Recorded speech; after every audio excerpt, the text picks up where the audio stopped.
Hey guys! Hello guys! Welcome to the video. This is Patrick. And this is Emmanuel. We're going to be testing these two Audis. And this Audi is the older generation Audi from 2019. And this is the newer one. So it's going to be a new versus old video. Okay, now before we drive that Audi, we're going to do rock, paper, scissors to see who drives first. Yeah. So are you ready? I'm ready. Okay. Take you on. Okay. There you go. Thank you.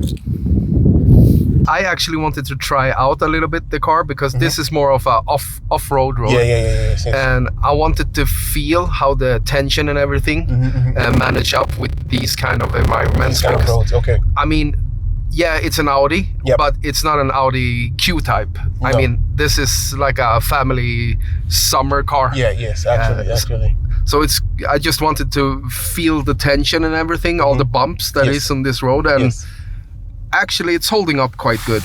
It's a bit firm. I can feel it. Yeah, it's stiff. It's a bit firm, but it handles the roughness of this road in a composed manner. I won't say to break your back, honestly. No, it's really nice. Yes. It is. Yeah. I have feel worse in newer cars as well. Yeah. But you can feel it's not it's not harsh. Yeah, exactly. It's not and harsh. it's not the car is basically not meant for off-roading. No, it's not. But you can feel that it's okay if you want to go to your summer house or stuff like that. Yes. And you not dread like going off the road where there's no like pavement and going into like dirt back road or something like that. No, exactly. Yes. Then maybe you can answer a question for me. Yeah.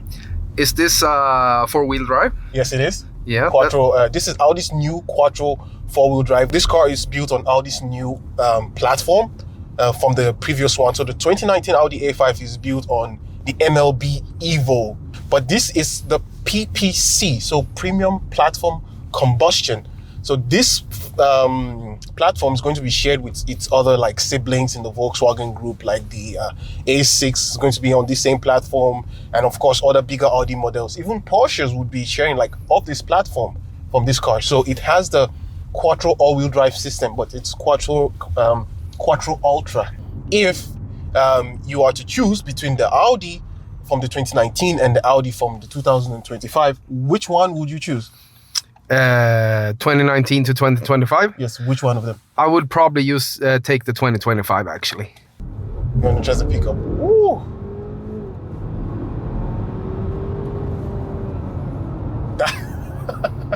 That was fast. What do you think about the pickup?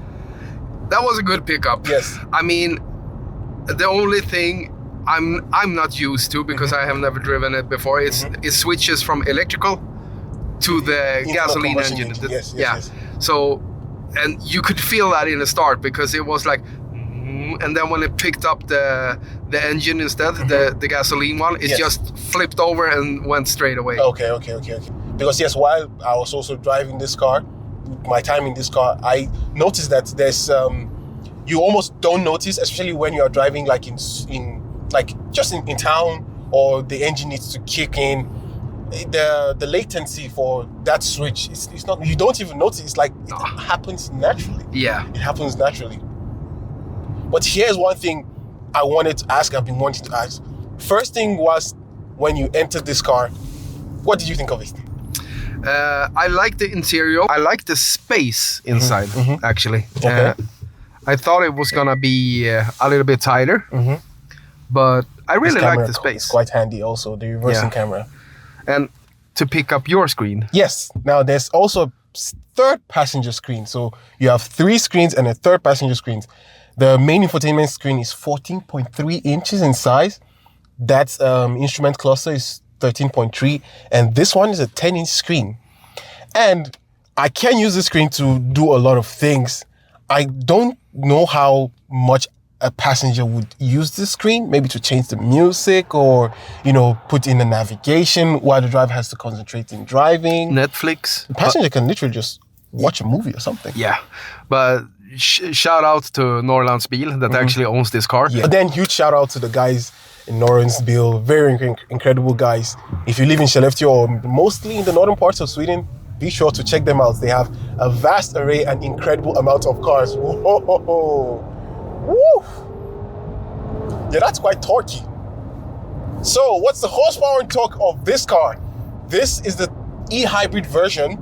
You combine the hybrid motor and the gasoline engine combines to give you a horsepower of 367 horsepower combined and 500 Newton meters of torque. And you can feel that torque, isn't it? And talking about the hybrid system, it's equipped with a 25 kilowatt hour of battery capacity, and it has 20 kilowatts of usable battery capacity, which can give you like a driving range of about 53 miles. And you can actually AC charge this car at 11 kilowatts for 2.5 hours, which is good because in town driving, you almost would not need the internal combustion engine. And that's good for consumption because the values for consumption from this car, even while we're test driving it, is about like 2.1 liters per 100 kilometers. That's good. Yeah, that's like really good. Of course, it has all the safety systems and safety kit equipped in this car. It comes equipped with Audi advanced safety system. It comes with lane keep assist, all the gizmos and gadgets you need from like a modern car. Of course, it's spec'd out with that. And in terms of the specing of this car, how much do you think this car comes at MSRP with all the values, with all the kits in this car? 369 or 429? Oh my gosh, you're so far off. Try again one more time. Okay, 629. Okay, so this car is a hair below 700k. It's 696,000. Oh. You can notice that I never driven an Audi before. Yes, so it's on the high side, honestly. In other cars in this price point, I think this one delivers, a lot of things at this price point, honestly. So we're going to be switching now, but I wanted you to try one more thing before we switch. Okay. Yes. What do you think about the instrument cluster? All of this? Yes. He's like, all of this? It's a lot of information. Yeah, it is. Yes. Well, just sitting down and just go drive. Yes. You try to always sneak down your eyes and see what's happening. And it's not terrible. No. It's not. It's clear. Yeah, it's quite clear. Very, very clear. Yeah. You gotta give it to Audi. It's really clear, crisp, high definition graphics. Yeah. And you have, one side it says navigation, no recent destination available. Other side says fuel consumption, and it shows the fuel consumption. So it's quite easy to understand. Yes. Straight off the bat, driving the Audi 2025 Audi A5 is the first thing for me is the steering wheel. I think some of the first things for me when I get in the car is just the steering wheel and how it feels and how smooth it is. I can feel how accurate the steering wheel is, and it's a bit more lively than the 2019 Audi A5. Something I liked with the steering wheel is that they have flattened the top and the bottom. I actually like that with the steering wheel. I like it because when I drive further, when I go longer distances, I pull up my arm. Yeah. Gangster mode. But something that I like also is when you're turning, you have these ledges. Yes. I think it's a small impact, but it makes it a little bit more comfortable. Yes. So it just improves the driving experience of the car. Yeah. Like some of these little changes, I get to understand what the manufacturer are doing. They want to improve the kind of experience you get with this car, make it really how would I say, enjoyable. When we spoke about this premium platform combustion, I really like this this platform that Audi have built, and they're of course sharing it. And you can see how quality the driving, the way it rides over speed bump. You can see how stable it is. It doesn't feel like I don't feel like the suspension is upset by any sharp road bumps or anything. The interior is also quiet. This is equipped with a double glazed window. So we are on winter tires, but there's not as much winter tire interruption from the car because this glass, they're double glazed. Okay. It's not a single glass, it's double. So it insulates the cabin more. Just like we mentioned, this is more of a family hauler. Yeah. So you want quite serene and quiet interior. And even while driving, I don't notice any wind noise coming from even these huge door mirrors. Yeah, no, nothing. So it's quite aerodynamic, honestly. Yeah. Now, this infotainment system, it's huge, it's quite easy to use. I'm noticing that I'm literally having to remove my eyes from looking at that car in front of me to operate it. Yeah. It's not the end of the world, honestly. No. If I'm to prefer like having a physical control to do all those climate things where I can just feel a button, increase temperature, change the airspeed, put on my heated seats, that would be better. Yeah. But hey, I think that's the direction that this car manufacturers want to go. Yeah. And you can love it or you hate it. Do you love it or hate it? I'm quite in love with mostly everything right now and with this car. Okay. It's really nice. Yes. And I mean, Audi has always been comfortable. Yeah, I mean, it has always been comfortable. seats and driving, Yes. it has always been nice, Yes. always. So it would be really nice to actually see what we can do and maybe try then when it comes the new Q3, the Q5, the Q5, the A6. Yeah, the more the little bit of the SUVs types Yes, as well yes. to see the differentials between the cars. Yeah. So this is a huge plus, honestly, for this car. The way it drives, honestly, it's a bit more refined than the 2019 Audi A5, so it got more going on for it. One downside to this being the e-hybrid is that in trunk space, it actually has less trunk space than the Sportback. Okay. Yes, it actually has less trunk space. This gives you like 367 liters when the seats are folded up. The Sportback gives you 467 liters. Okay. And it has a sloping roofline. It's not even an Avant or a station wagon. Yeah. So, yeah, I mean, those things it's a trade-off. The hybrid, like it's a trade-off system. It's a trade-off I'm willing to have. And one more thing you didn't get to test or see is that the controls for almost everything, like for the door, for the seats, locking and unlocking, controlling the mirrors, they've migrated them from here, which used to be normal for Audis, to being on the door panel. So you have another set of control that is here. And they are not physical buttons. They are like touch capacitive buttons. Yeah. I don't know how easy that is to use, but they just put everything in one place. Yeah. We don't want to spend all the money making a lot of buttons. We put everything in one place. Yeah. Same with the buttons on the steering wheel. Yeah. They are capacitive buttons. Yes, there's one big button that controls everything, but you can see that it's like a capacitive touch button. It takes a little of getting used to, but when you're used to it, you can do it, of course. Yeah. Yes. From the digital cockpit of this one, we said that there's a lot of information, but I don't think it's as configurable as the other one. Maybe not. But we'll see that when we compare both of them. Yeah. All right.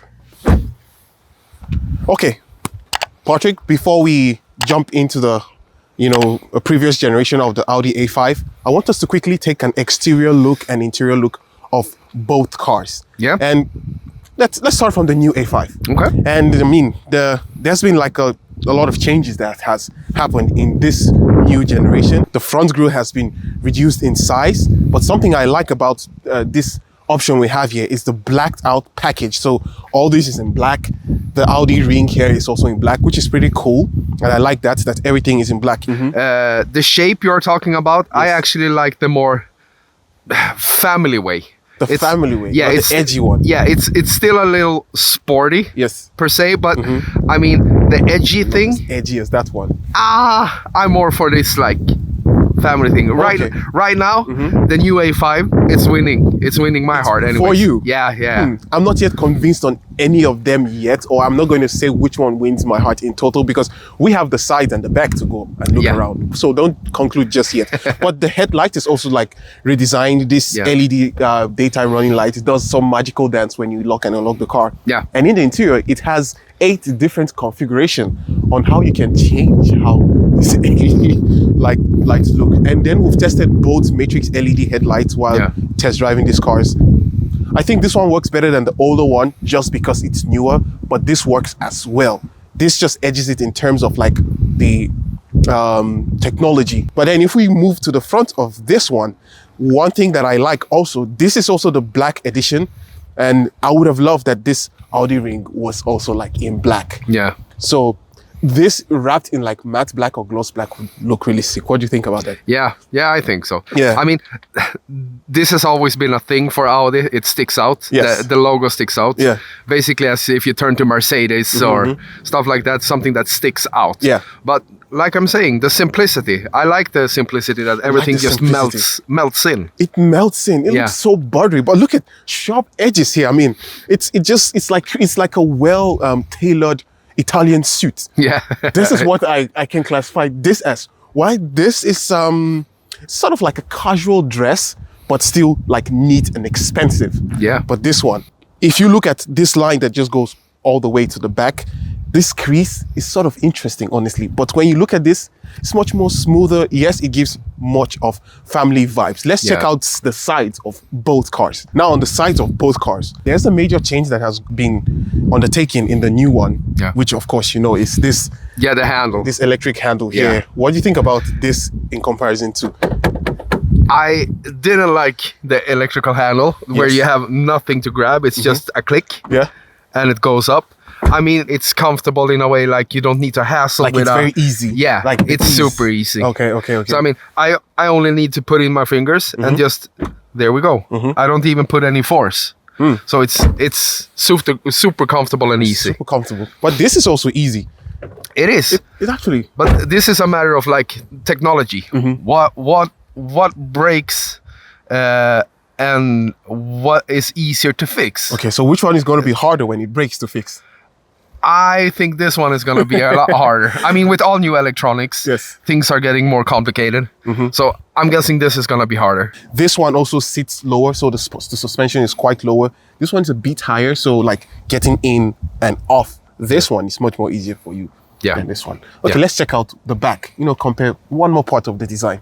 Which I think is interesting. Now, another major change in the rear of this newer Audi A5 is, of course, this is the Avant style, so it is the wagon style.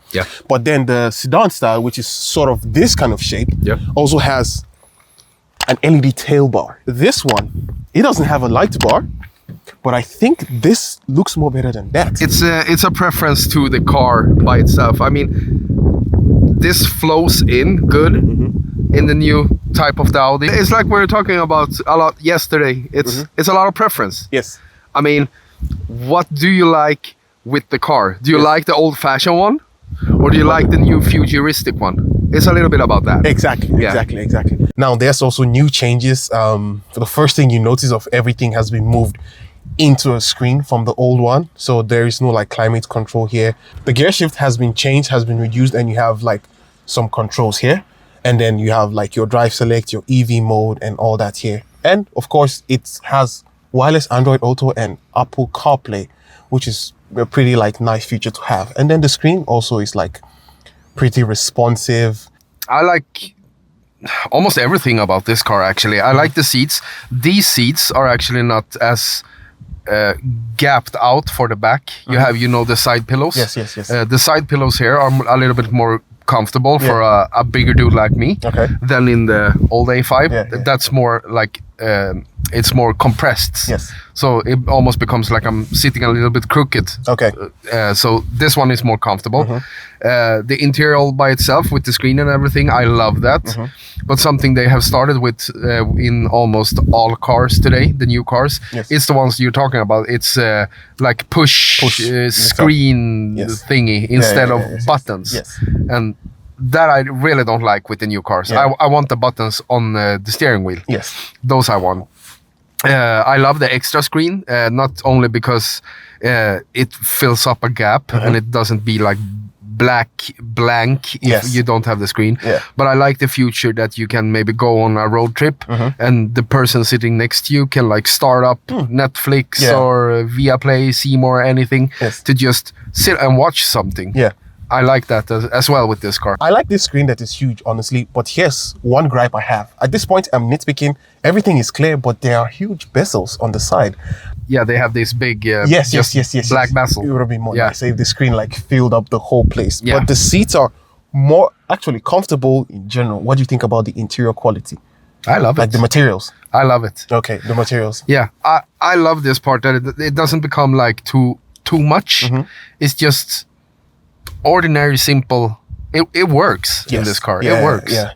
One more thing I like about this interior, of course, this is more longer. This has a longer wheelbase to that one. So there's more seating space in the back, actually. I have good knee room and leg room. I know it might be tight for you in the back, but for me, it sits me perfectly. Yeah. Yes, it sits me perfectly. And then this part here, I like the design, that's going on around here. Like, it's some nice details that Audi has like put into this interior. Let's jump into the old one. Yeah.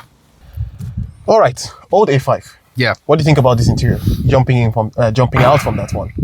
Well, it's going back in time. Yes, I can admit, yes, it's going back in time. However, I think it's functional. So what I mean by functional is there are physical controls. This is easy to operate. Yeah. That's easy, but this is more easy. And, you can do everything by the touch of a button. This evolved into that one. And is this evolution good? Probably not the best type of evolution. I would have still loved that this panel is still present in that one. But having it here, you can change air direction and you can have your eyes on the road, just feeling that. Yeah. And you kind of know what you're doing. There's another physical array of buttons here. They're also physical, not that one.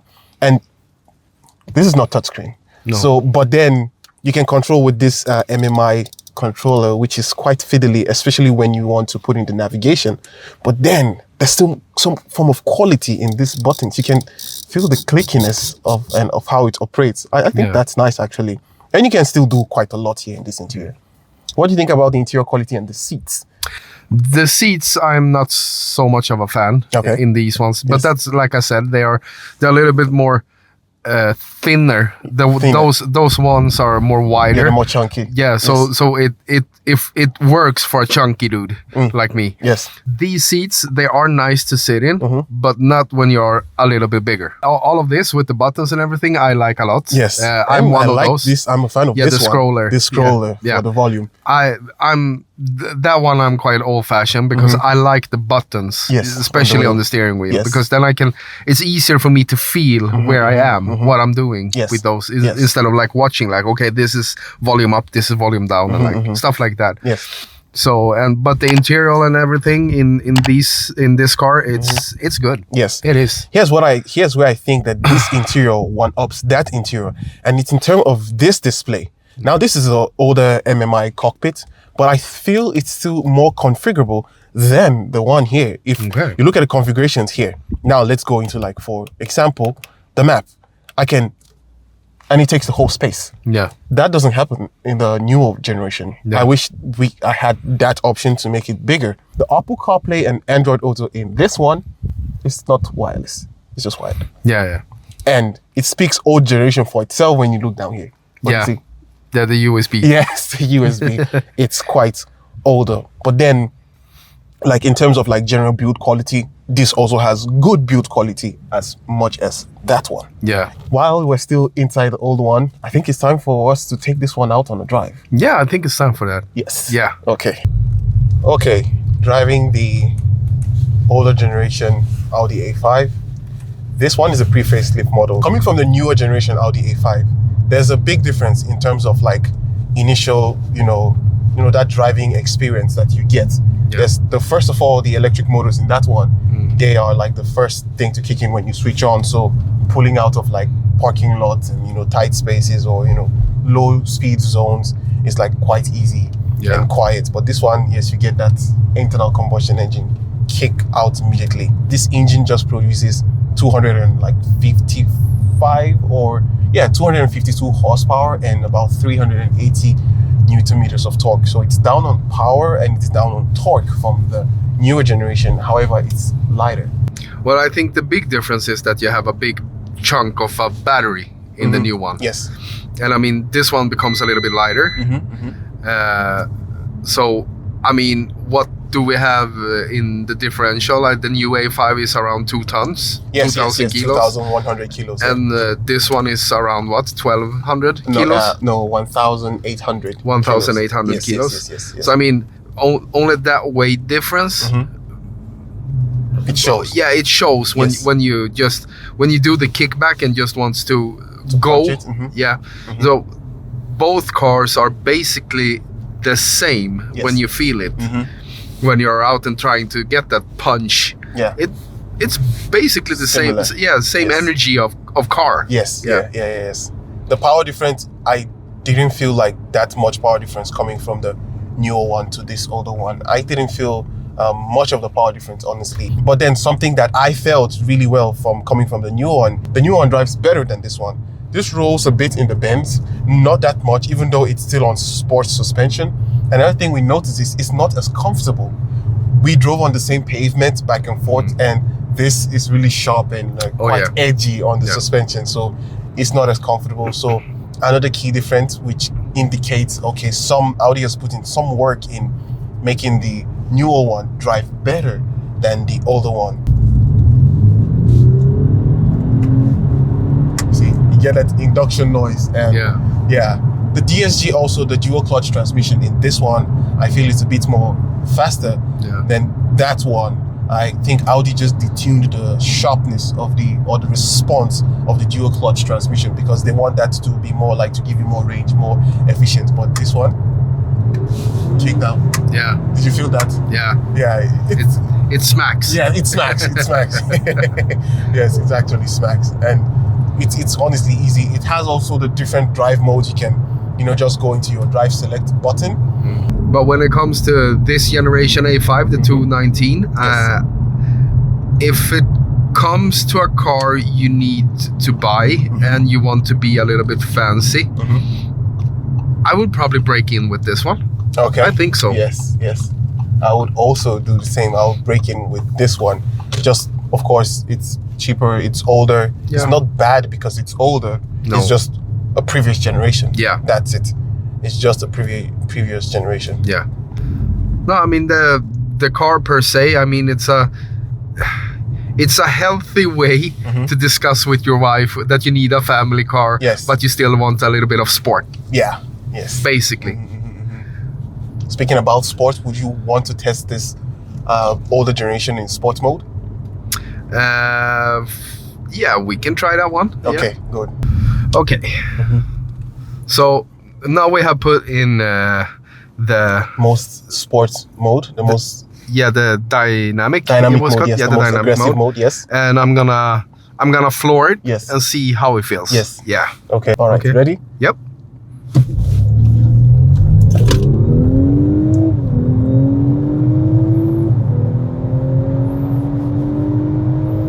It pulls. It pulls. It pulls. It pulls really well. You get a surge of the torque. You feel it in your body when it pushes you into the seat. Yeah. It's not as fast as the other one in terms of 0 to 60 time. No. This can do 0 to 60 in 6.2 seconds. Yeah. And that's a bit faster because it has more like 120 horsepower more than this one. As a daily driver, as a whole, as a package, what would you say about this older generation as a package? As a daily driver? It's a comfortable car. It is. Okay. It really is. Yes. But like I said, it comes down to the driver. I mean, as we talked about earlier, the seats are not meant for me. Okay. They truly aren't. I can feel how I try to squeeze a little bit. Yes. Just to not get in, try to sit comfortable, but it's hard. Yes, it's hard. Yeah. Yes. So, but the sports seats usually are nice, but they are not meant for the bigger person. Yeah, I agree. As a whole, both cars are really great cars. I really like, of course, what Audi has done in the newer generation, trying to make it a bit more tech focused and futuristic. And some of those futuristic aspects of the newer one, I don't really like. I still like some analog in the older one. In general, both are incredible packages from Audi. Coming from an older generation to a new generation, great job. The hybrid system is incredible. And I think because of that hybrid system, the newer one one-ups this older one. And so the newer one comes out on top in this old versus new video. Thanks guys for watching. It's been incredible, back-to-back daily driving these two cars. Honestly, it means a lot to me if you stuck with us to the end of this video. And we want to say a huge thanks to all of y'all who have watched. Don't forget to subscribe. It means a lot to me. It means a lot to us. Thanks for watching, and we'll catch you in the next one. Peace.